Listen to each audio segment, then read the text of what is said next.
바리새인들과 또 서기관 중 몇이 예루살렘에서 와서 예수께 모여들었다가 그의 제자 중 몇 사람이 부정한 손, 곧 씻지 아니한 손으로 떡 먹는 것을 보았더라. 바리새인들과 모든 유대인들은 장로들의 전통을 지키어 손을 잘 씻지 않고서는 음식을 먹지 아니하며 또 시장에서 돌아와서도 물을 뿌리지 않고서는 먹지 아니하며 그 외에도 여러 가지를 지키어 오는 것이 있으니 잔과 주발과 놋그릇을 씻음이로라. 이에 바리새인들과 서기관들이 예수께 묻되 어찌하여 당신의 제자들은 장로들의 전통을 준행하지 아니하고 부정한 손으로 떡을 먹나이까?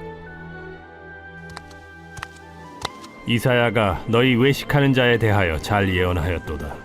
기록하였으되 이 백성이 입술로는 나를 공경하되 마음은 내게서 멀도다. 사람의 계명으로 교훈을 삼아 가르치니 나를 헛되이 경배하는도다 하였느니라. 너희가 하나님의 계명은 버리고 사람의 전통을 지키느니라. 너희가 너희 전통을 지키려고 하나님의 계명을 잘 저버리는도다. 모세는 네 부모를 공경하라 하고 또 아버지나 어머니를 모욕하는 자는 죽임을 당하리라 하였거늘 너희는 이르되 사람이 아버지에게나 어머니에게나 말하기를 내가 드려 유익하게 할 것이 고르반 곧 하나님께 드림이 되었다고 하기만 하면 그만이라 하고 자기 아버지나 어머니에게 다시 아무것도 하여 드리기를 허락하지 아니하여 너희가 전한 전통으로 하나님의 말씀을 폐하며 또 이 같은 일을 많이 행하느니라. 할렐루야. 오늘 하루도 하나님의 은혜와 평강이 함께 하시길 축복합니다.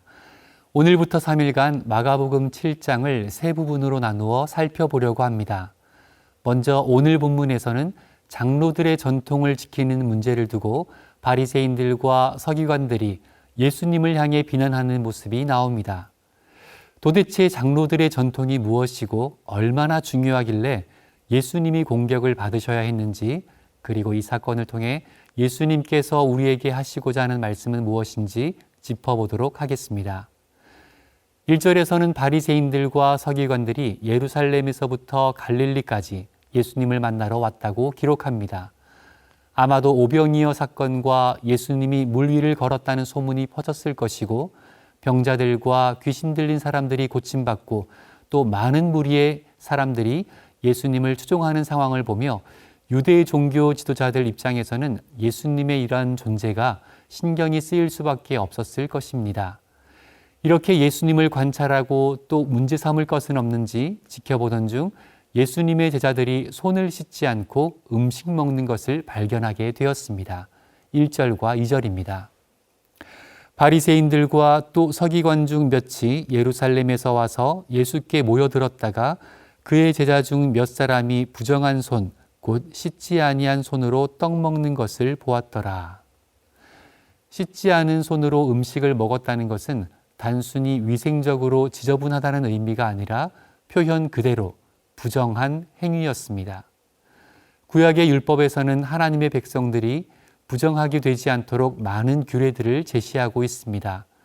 그리고 부정하게 되었을 경우 어떻게 대처해야 하는지에 대한 정결례에 대해서도 기록하고 있습니다. 그래서 유대인이라면 당연히 부정함을 경계하고 율법을 따라 살아야 하는 것은 맞습니다.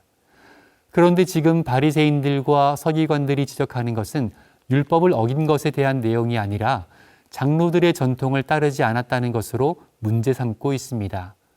장로들의 전통이란 율법을 실제 생활에서 좀 더 확장하고 확대시킨 말 그대로 유대교의 장로들이 추가로 만든 규칙들입니다. 장로들의 전통에 대해서는 3절과 4절에 몇 가지 간단한 예시를 들었는데요. 바리새인들과 모든 유대인들은 장로들의 전통을 지키어 손을 잘 씻지 않고서는 음식을 먹지 아니하며 또 시장에서 돌아와서도 물을 뿌리지 않고서는 먹지 아니하며 그 외에도 여러 가지를 지키어 오는 것이 있으니 잔과 주발과 놋그릇을 씻음이러라.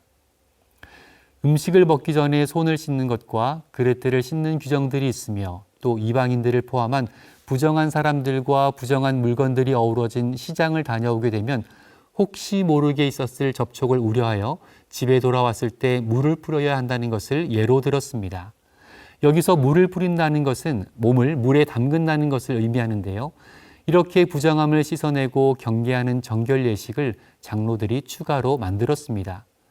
그래서 그 장로들의 전통을 어겼다는 이유로 예수님을 질책하고 있는 것입니다. 5절을 보겠습니다. 이에 바리새인들과 서기관들이 예수께 묻되 어찌하여 당신의 제자들은 장로들의 전통을 준행하지 아니하고 부정한 손으로 떡을 먹나이까.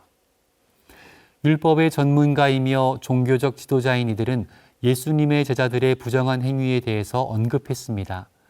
그러나 예수님께서는 이사야의 예언을 언급하며 오히려 바리새인들과 서기관들의 외식적인 신앙에 대해 따끔한 일침을 날리십니다. 6절입니다. 이르시되 이사야가 너희 외식하는 자에 대하여 잘 예언하였도다. 기록하였으되 이 백성이 입술로는 나를 공경하되 마음은 내게서 멀도다. 사람의 계명으로 교훈을 삼아 가르치니 나를 헛되이 경배하는도다 하였느니라. 예수님은 장로들의 전통을 따르지 않는다며 문제 삼는 사람들을 향해 외식하는 자들이라고 표현했는데요. 여기서 외식이라고 번역된 헬라어 휘포크리테스는 사실 연극배우라는 뜻입니다. 그러니까 예수님의 일행을 비방하는 사람들을 향해 너희들의 경건한 행위나 의식이 진짜 네 모습이 아니라 누군가에게 보이기 위한 연기일 뿐이고 속마음은 경건과 거리가 멀다라는 말씀을 하시는 것입니다. 그리고는 이사야의 글에 대한 의미를 다시 한 번 더 강조하십니다. 8절입니다. 너희가 하나님의 계명은 버리고 사람의 전통을 지키느니라.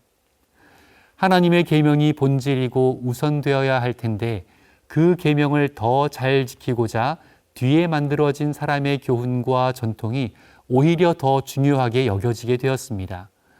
게다가 장로들의 전통을 지키기 위해 하나님의 말씀을 어기고 거역하면서까지 잘못된 열심을 내는 지경에까지 이르게 되었습니다. 말 그대로 주객이 전도된 상황입니다. 인간이 만든 신앙적 가르침은 하나님의 말씀과 그 맥락을 같이 해야 합니다. 그리고 성경의 권위보다 절대 앞서거나 중요시해서도 안 됩니다. 그런데 만약 교회의 전통의 권위가 성경에 위배된다면 우리는 그것을 경계해야 하고 배격해야 할 것입니다. 하나님의 말씀보다 인간적인 것이 절대 앞서서는 안 된다는 예수님의 가르침이 담긴 우리 개혁교회의 구호가 바로 오직 성경입니다.